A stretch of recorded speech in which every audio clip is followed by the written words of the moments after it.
Assalamualaikum warahmatullahi wabarakatuh. Perkenalkan, nama saya Fadlan Nur, NIM 21040050136. Mata kuliah Hukum Dagang. Saya akan membuat video pembelajaran individu. Sumber hukum dagang. Ada 3 jenis sumber hukum komersial yang dirujuk. Yang pertama, undang-undang yang dikodifikasi adalah hukum pidana yang terdiri dari 2 buku dan 23 bab. KUHP memiliki 10 bab tentang bisnis secara umum dan 13 bab tentang hak kewajiban. Sumber lain selain KUHD adalah Kitab Undang-Undang Hukum Perdata (KUHP Perdata), atau disebut juga Burgerlijke Wetboek. Salah satu bab dalam BW membahas tentang keterlibatan. 2. Undang-undang yang tidak dikodifikasi. Hukum tertulis yang tidak dikodifikasi mengacu pada 4 undang-undang. Keempat undang-undang tersebut adalah Undang-Undang Perseroan Terbatas Nomor 40 Tahun 2007, Undang-Undang Pasar Modal Nomor 8 Tahun 1997, Undang-Undang Perdagangan Berjangka Komoditi Nomor 32 Tahun 1997, dan Undang-Undang Nomor 8 Tahun 1997 tentang Dokumen Perusahaan. 3. Hukum umum. Sumber hukum umum adalah pasal 113-39 KUHP dan pasal 13-47 KUH. Tujuan hukum dagang. Yang pertama, memastikan berfungsinya mekanisme keamanan pasar secara efektif dan lancar. Yang kedua, perlindungan terhadap berbagai usaha, khususnya usaha kecil menengah (UKM). Yang ketiga, membantu peningkatan sistem keuangan dan perbankan. Yang keempat, memberikan perlindungan kepada pelaku ekonomi atau pelaku usaha.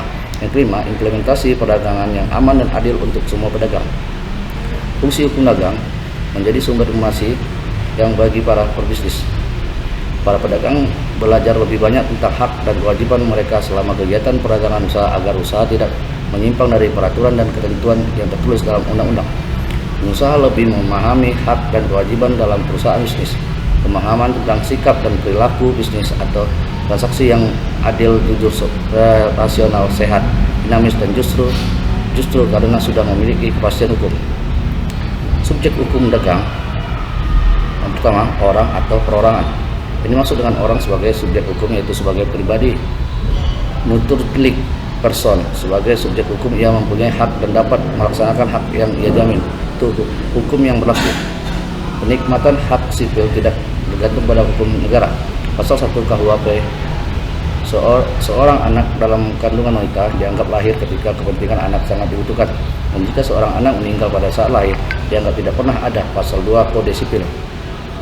2. Badan hukum. Badan hukum adalah kumpulan orang atau badan hukum. Kumpulan badan seperti perseroan terbatas, koperasi, berbadan hukum nomor 23 tahun, lain-lain. Ada 8 jenis badan usaha, yaitu badan usaha, perusahaan dagang, firma, kemitraan terbatas, perseroan terbatas, koperasi, perusahaan, sebuah perusahaan publik, induk perusahaan atau grup. Hubungan hukum dagang dan hukum perdata. Hukum dagang merupakan bagian dari hukum perdata atau lain. Hukum dagang merupakan perluasan dari hukum perdata. Untuk itu berlangsung asas lex specialis dan lex generalis, yang artinya ketentuan atau hukum khusus dapat mengesampingkan ketentuan atau hukum umum. Hukum dagang tidak termasuk dalam kategori hukum benda. Alasannya karena hukum dagang berkaitan dengan tindakan manusia dalam urusan dagang. Oleh karena itu, hukum dagang tidak masuk dalam hukum kebendaan. Kemudian hukum dagang juga berkaitan dengan hak dan kewajiban antar pihak yang bersangkutan dalam urusan dagang. Demikianlah konten video saya. Kurang saya mohon maaf. Wabillahi taufiq hidayah. Assalamualaikum warahmatullahi wabarakatuh.